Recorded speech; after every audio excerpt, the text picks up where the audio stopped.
Yo, boys, girls, or whatever it is you want me to call you. Welcome to this video in which I am going to sort the characters of Final Fantasy VII. I've been thinking a long time about doing this, as Final Fantasy VII is a very much overrated game. It was praised for its technological revolution. Well, it's not as revolutionary as it may appear to be. The story may at first seem a bit crappy, but I do take in mind that the game may have fallen victim to a poor translation from Japanese. Something that a lot of RPG games at the time suffered from. Yet the English version of the PlayStation game, the original PlayStation game, is the only installment of Final Fantasy VII, or at least a Final Fantasy game with that story, let's put it that way, that I actually played. So, some misjudgments may be the result of poor translations. And if so, I apologize for that, but it's all I have. Well, before I start, one note. I am going to start with Sephiroth, then some non-playable characters, and the playable characters will come last, and I will take them on in reversed order in which they join the party. With that note out of the way, let's go to the founders of Hogwarts, as that is where I'm going to put these characters into. Godric Gryffindor stands for courage and chivalry. Rowena Ravenclaw stands for intelligence and creativity. Salazar Slytherin stands for ambition and being cunning and manipulating. And Helga Hufflepuff stands for fairness, honesty, and would take anyone that the other founders wouldn't take. Well, and with that all of the way, let's kick off with Sephiroth and start judging and sorting. Of course, Sephiroth is the main antagonist of the game, and perhaps a headstall from the start. Those who are not completely versed in all Harry Potter jargon, a headstall means that the sorting hat, or in this case me, needed more than 5 minutes to come to a decision. Sephiroth is very intelligent, no doubt about that, and perhaps that would contribute to his madness. He does believe to be a Cetra, although he is not, and his devotion to them did also contribute to his madness. Once fallen to madness, he becomes a ruthless, uncaring man, or at least uncaring as far as the people of the world are concerned, and persists his devotion to the Cetra, who he believed to be his people, and he also believes the people of the world to have killed them, and that is why he turns against them. So it's basically an act of loyalty.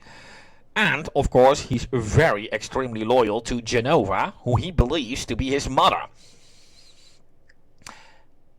Now, this may sound a bit odd, and you may not have seen it coming, but especially this boundless devotion and loyalty makes that I will, for the time being, stick with Hufflepuff.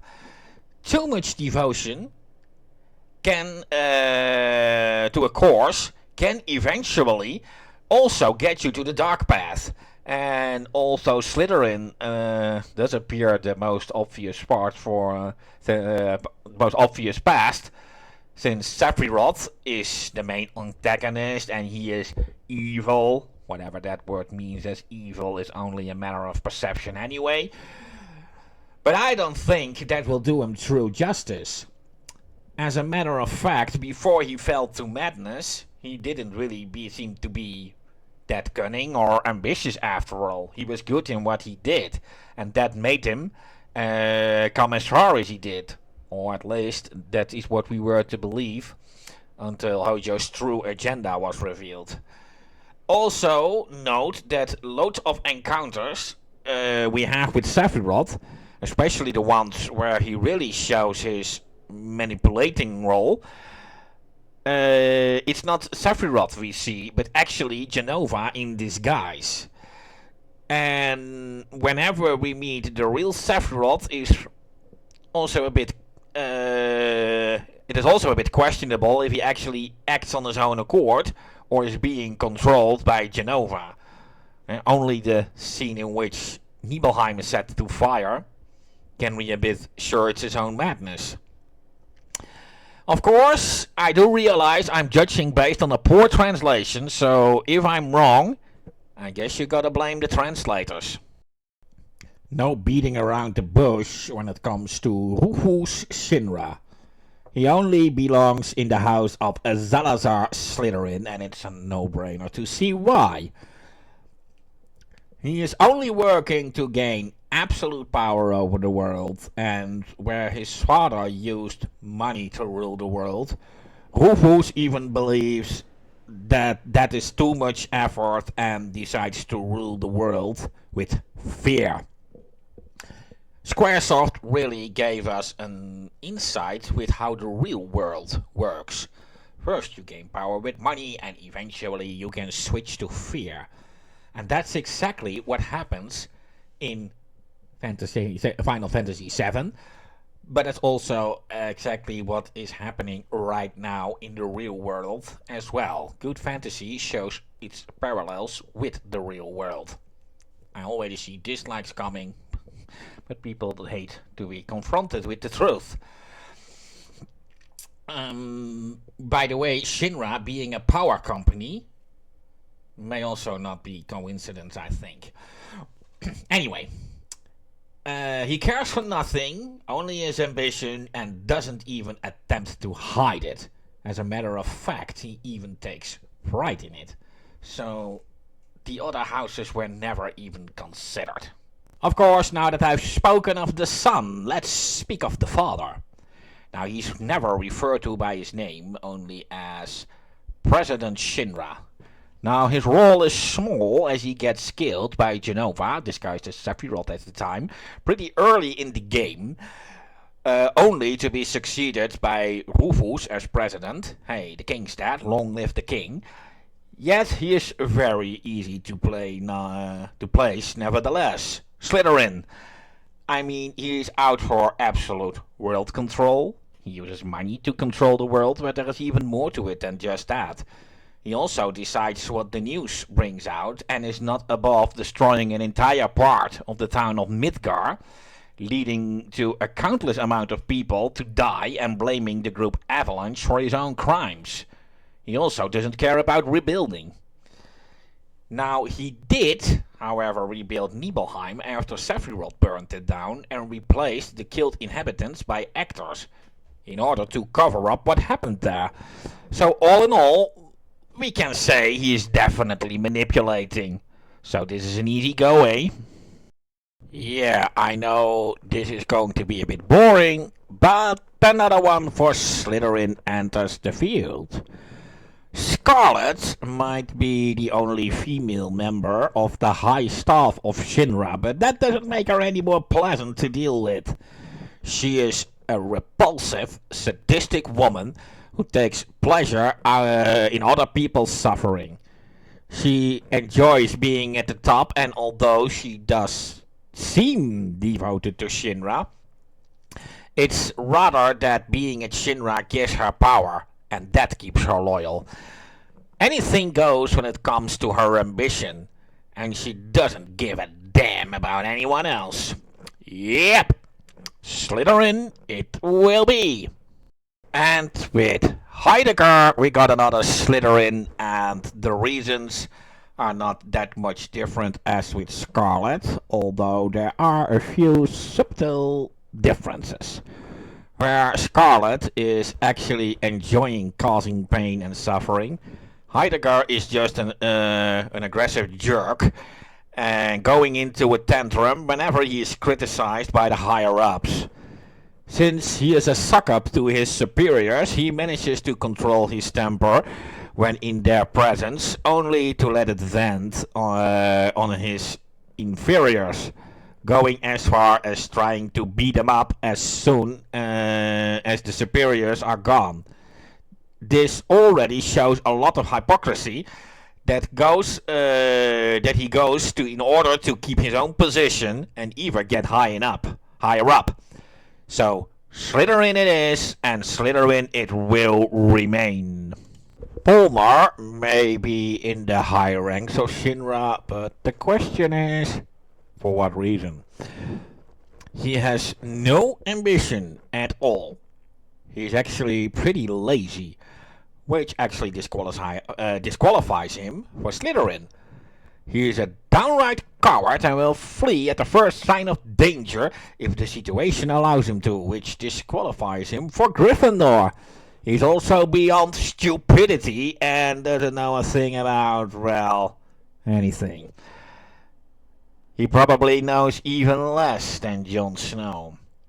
And when it comes to the things he does know, he really doesn't really understand them anyway. So it's safe to say he is also disqualified for Ravenclaw. It is because Hufflepuff takes in everyone that he will still be allowed in there, because he even lacks the quality Hufflepuff prizes such as hardworking, devotion and honesty. So in the end though, I think it's better if he never put on the sorting hat at all. Now, Hojo does appear to be a clear case for Slytherin, but he's not. He was actually a headstall for me. Excuse me. The reason for this is because I am not fully sure if Hojo is ambitious by nature, or if he has really merely fallen into insanity because of his IQ, and which is way too high. Yes, merely speaking in the manners of IQ, he might well be the most intelligent character in RPG history. But there is more to intelligence than just IQ. People with high IQ can sometimes be unable to understand more abstract things such as human emotion and ethics. Hojo has no understanding of these topics at all, hence his insanity. We can therefore deem him a psychopath, and that of course is why he is really the mad scientist kind of villain. His inability to understand ethics shows most of all when he tries to force Aerith and Nanaki, also known as Red 13, to mate, totally ignoring the sexual boundaries of both characters. His excuse is that he was merely helping two endangered species to maintain their existence, since both Aerith and Nanaki are, as far as we know, at least at the time of this event, that they are the last of their kind. It is never really clear to me if Hojo is ambitious in the way Slytherin seeks it. It is clear that he is very intelligent and also very creative, but both can cast you to the dark side when you lack the ability to understand ethics, moral and emotion, and most of all, self-reflection. Hojo really represents the dark side of high intelligence, and therefore I will put him into Ravenclaw rather than Slytherin. He may show some qualities Slytherin values, but it's the qualities that Rowena Ravenclaw values that actually brought him to the dark side eventually. Well, let's go for the Turks now. Although affiliated with Shinra, they more seem to be a kind of secret police rather than real villains, even though they are your opponents. When it comes to Tseng, he is really to himself, but I can see that most of all, he's pretty intelligent. He also does seem to be caring, but I'm not fully sure if that is his true nature or the fact that he acts like he has fallen in love with Aerith, and that might have awakened a softer side in him. I will take it that this is his true nature, though. I'm not fully convinced which house to put him into, but it will definitely be the house of one of the female founders. For now, I'll stick with Rowena Ravenclaw. Root is even more close than Sang, and he rarely speaks, only when it is really necessary to say something, making it very hard to get a good view on his character. When asked which of the female Avalanche members he likes, he does reveal, though, that he likes Tifa. In most battles in which you fight him, he'll try to avoid attacking her if she is in your group, which may make it seem he really does like her or is even in love with her. He does the job he has to do, and he doesn't back out when it means he has to put his life on the line. For now, I'll stick with Gryffindor, although I'm not fully sure if this is the right house to go for him. Reno is by far more talkative than his partner Root, and yet he doesn't come through good enough to judge. I'll basically stick with Gryffindor here too for now, but here too I'm not quite sure if this is the right way to go. Now, Elena was easier to place. She's just a dim-witted idiot, and that would be Hufflepuff, simply because the lack of everything the other founders prize, and that basically disqualifies her for all the other houses, and Hufflepuff is willing to take everyone in. At least she's ambitious, or she tries to be, so that may plead for Slytherin, but when it comes to being cunning, leadership skills, and anything else, she lacks it all. She's definitely not courageous, although she tries to be. Yet she really doesn't understand the borderline between bravery and senseless suicide. And a true brave person always understands this difference all too well. And since I already called her a dim-witted idiot, I guess it's clear from the start why I disqualify her for Ravenclaw. The fact that she talks too much, as the other Turks say, makes that she quite often accidentally reveals stuff that was supposed to be kept secret. I do wonder how a blabbermouth like her could get in a position giving her insight in top secret stuff anyway, though. Well, I guess she's devoted, so that would mean Hufflepuff. Although I don't think the word devoted suits her either. I think the word desperate is more like it. But Hufflepuff would take in anybody, so Hufflepuff it will be. Buchenhagen, or however you pronounce his name.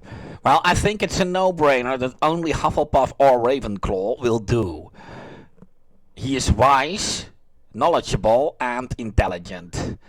In some ways, I'd picture him a scientist kind of guy, as he does his investigations to the live stream, outer space, and he approaches it all in theory and not as absolute truths.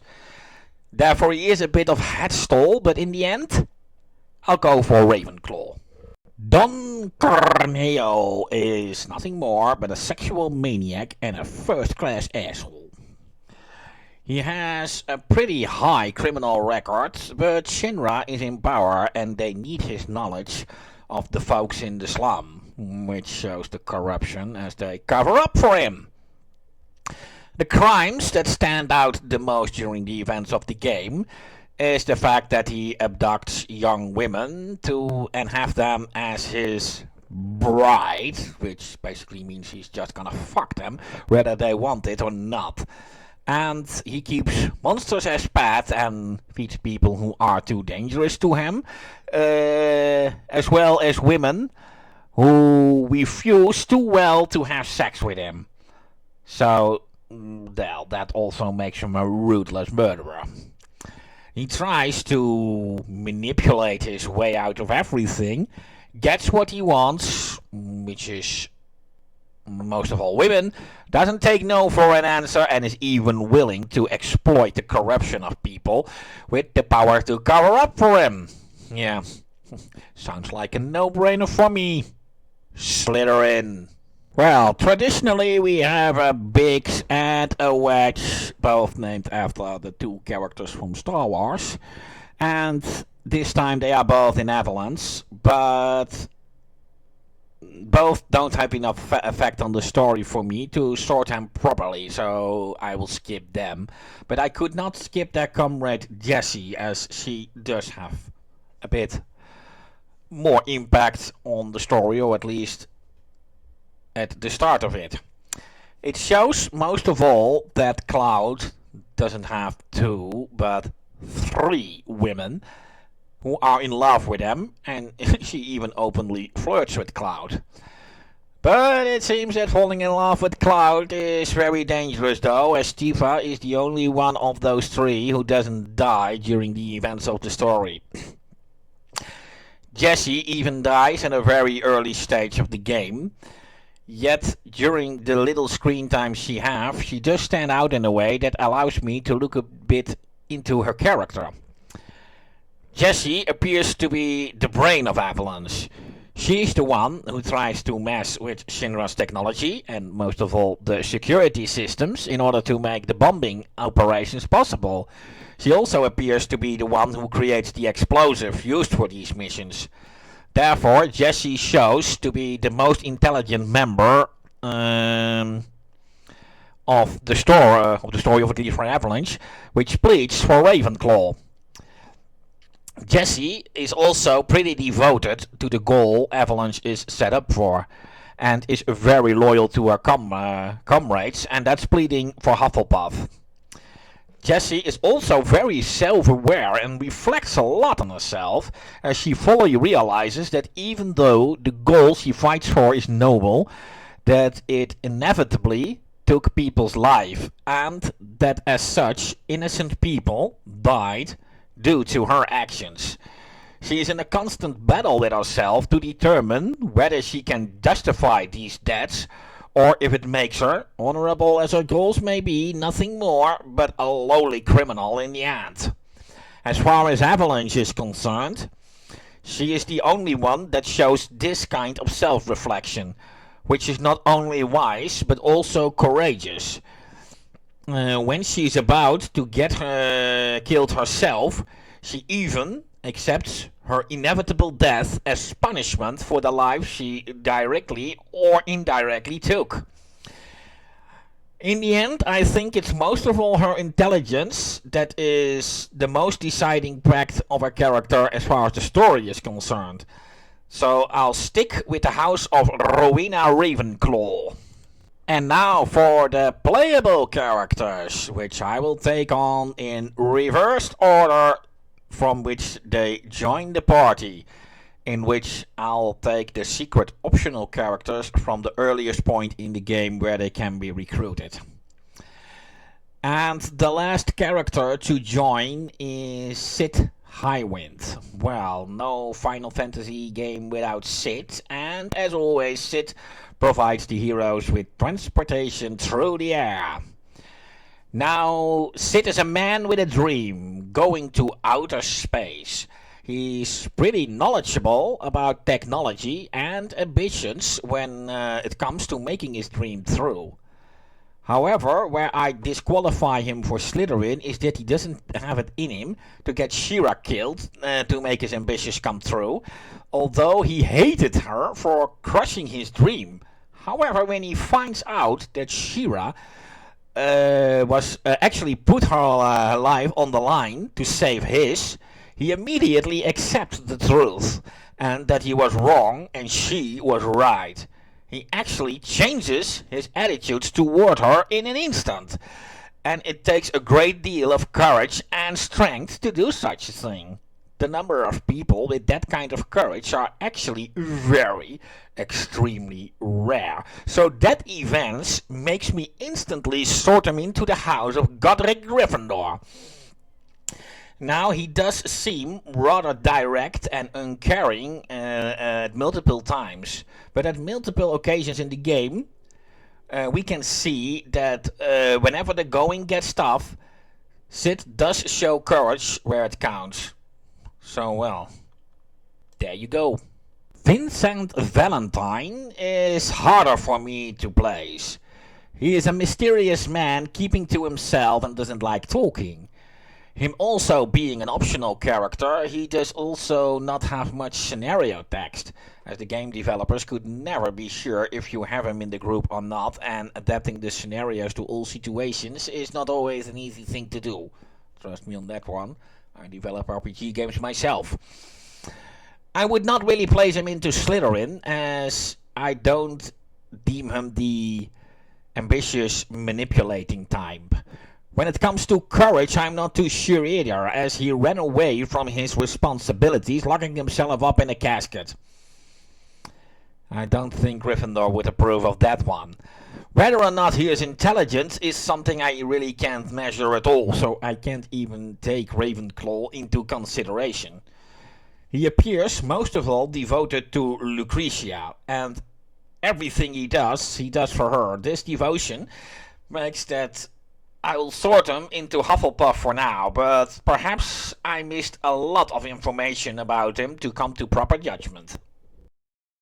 Now, Nanaki, codenamed Red 13 by Hojo, is a bit of a character I will judge on the characteristics he appears to value most.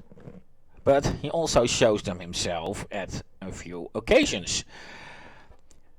He hates his father, thinking he was a coward who ran away when Cosmic Canyon was in great danger. When Buchenhagen shows him the truth about his father and how he sacrificed his life to save the canyon, Nanaki accepts the truth rather quickly though, and he even takes pride in being his father's son. So he not only values courage above everything, when he needs to do that stuff what only courageous people can do, he does it. And after Sid and Reeve, he's the third to show that very rare amount of courage. Now, it must be noted, in times of world dominations, where nearly everybody tends to turn a blind eye to corruption around them, people with this kind of courage do surface more easily, and may even find each other more easily, so I can't really say it's a coincidence or a writing error. Yeah, I think this was the moment you guys have all been waiting for. What house would I put Aerith Gainsborough in? I can feel the pressure since I know she's a fan's favorite. As a matter of fact, she might well be one of the most popular RPG characters of all time. And I must admit she's definitely one of the characters in which the game creators did show a kind of brilliancy. She basically qualifies for all four houses, even Slytherin. It's actually her Slytherin side that might be the reason that so many people love her so much. Well, let's break all the houses and why she might belong there. One by one. Now, shall we? For starters, her foster mother already told you that Aerith is not an ordinary child. She could sense things others couldn't and did show wisdom that belied her age. So here we see the Hufflepuff side in her. Of course, Aerith is, as a Cetra, the last living individual of her kind. Therefore, I don't have other Cetra to compare her to, but it does seem to be a racial trait. She also shows pretty high intelligence, and yeah, it's high enough to qualify her for Ravenclaw. Now, her cunning and manipulative side signify her much more than her wisdom and intelligence, though. She actively manipulated Cloud into dating her, and although Tifa shows jealousy, she actually tries to manipulate her to accept a love triangle. And she really gets quite far with that one. That Tifa actually get into Aerith's scheme so far and even grows to love her shows this. And Tifa's affection is most of all shown after Aerith's death, in which she gently and affectionately pats Aerith's head as her farewell to her. That is, of course, if you took Tifa in your group during that event. When Cloud plots to get rid of her by request of Aerith's foster mother, she suddenly pops up at the end of the street, showing how cunning she is. Yes, Slytherin would really have been proud to have her as a student. But in the end, it really matters that Aerith shows bravery beyond measure. And that shows most of all when she summons the holy materia, knowing she would get killed in the process. But she did it knowing that it was the only thing to do to save the world from ultimate destruction by the black materia. And her sacrifice was no needless suicide. She did it because it had to be done. And that is not the first time that she showed bravery, as she also managed to save Marlene's life before allowing herself to get kidnapped by Shinra in order to make Marlene's rescue possible.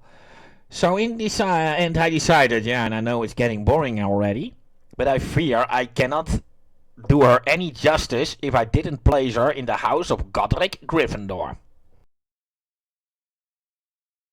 Now, Tifa Lockhart may share her surname with a Harry Potter character, but fortunately she's nothing like him.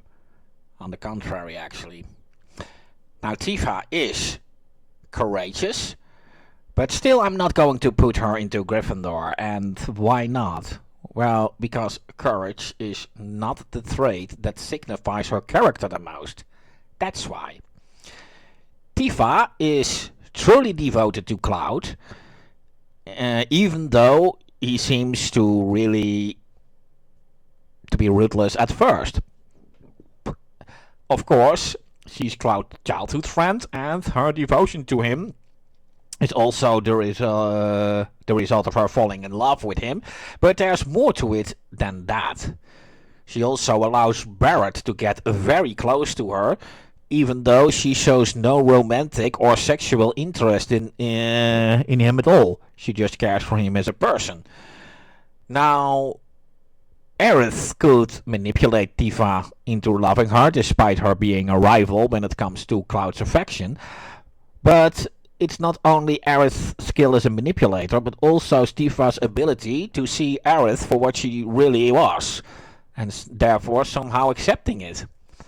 Tifa's bravado is most of all only to protect the people she loves, but she's in the first place a loving caretaker, a kind of calmness which contrasts Barrett's rudeness and over-enthusiasm, and most of all a hard worker.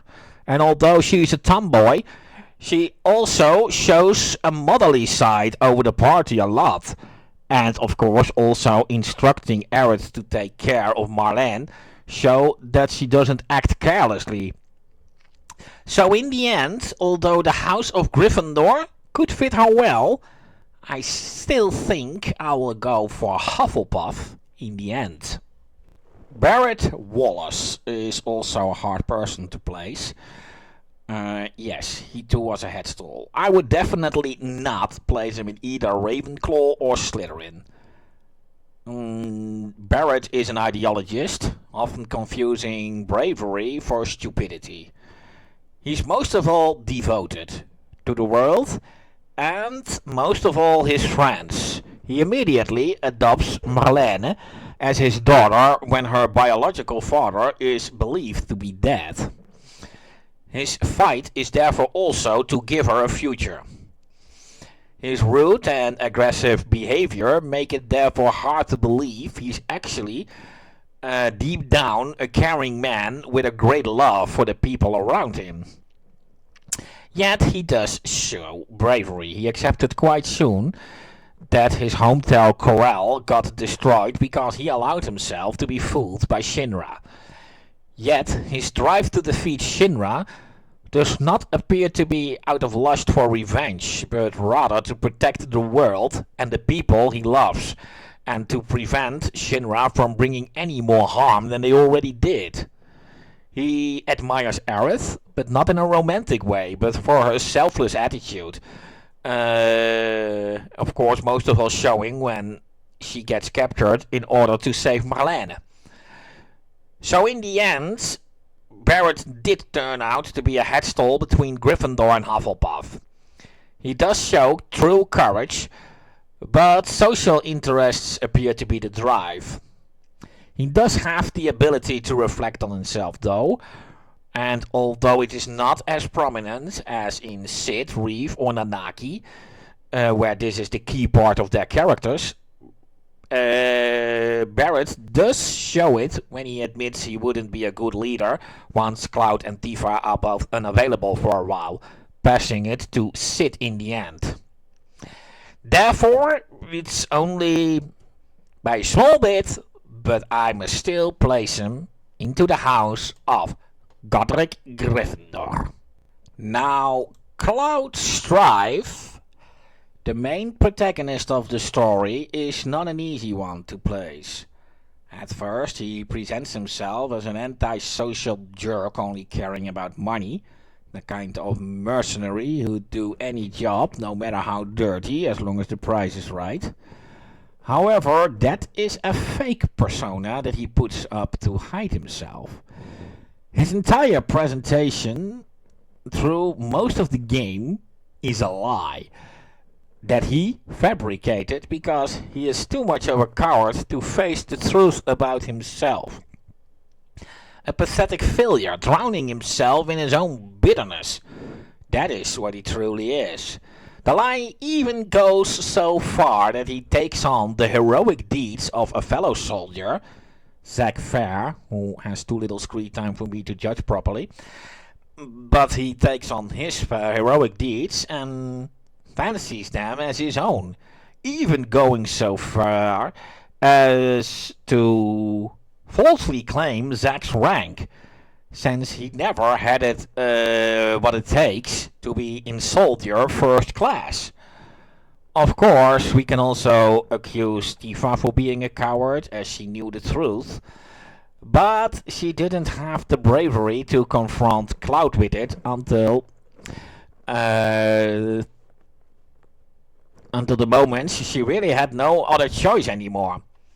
But at the same time, Cloud knew things that he could not have known if he wasn't there when Zack performed these heroic deeds, and that Cloud stole from him. And perhaps that's why Tifa never dared to speak out the truth. She may have been confused by Cloud's story. Cloud was there, but hid himself behind his army mascot, so Tifa wouldn't recognize him, just because he felt shame that he never made it as far as he wanted to be.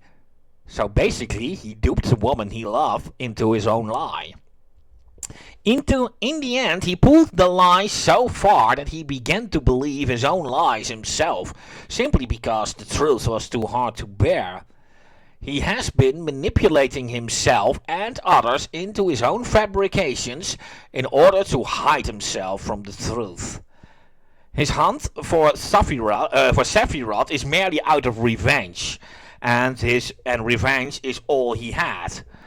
Aerith's death did partially wake him up, but not enough to come to terms with himself. Yes, Sephiroth is at fault for a big deal of his suffering, but for Cloud, Sephiroth rather became his defense to run from his own cowardice. And I'm not sure if he even cared if he could defeat Sephiroth or not, as he didn't have much to live for anymore anyway. And perhaps that also explains his rude antisocial behavior at the start of the game. Ambition and manipulating others is already something Slytherin prizes. But manipulating yourself, I guess that's quite a piece of art. So in the end, this story disqualifies him for Gryffindor. His dishonesty disqualifies him for Hufflepuff, and his IQ may not be low, but I don't think he's smart enough to be a Ravenclaw. He actually outdid what Slytherin asked for, and that, I'm afraid, is what it will have to be. And I know that's a hard take, but the impression the game gave him on me leaves me no other choice. Well, and that's it, folks. We have reached the end of this video. I hope you like this video. Well, if you don't agree with my picks, then I challenge you to come up with a different judgment and to motivate it properly. Anyway, I'm going to take my leave of you now. Goodbye, auf Wiedersehen, au revoir, and tot ziens!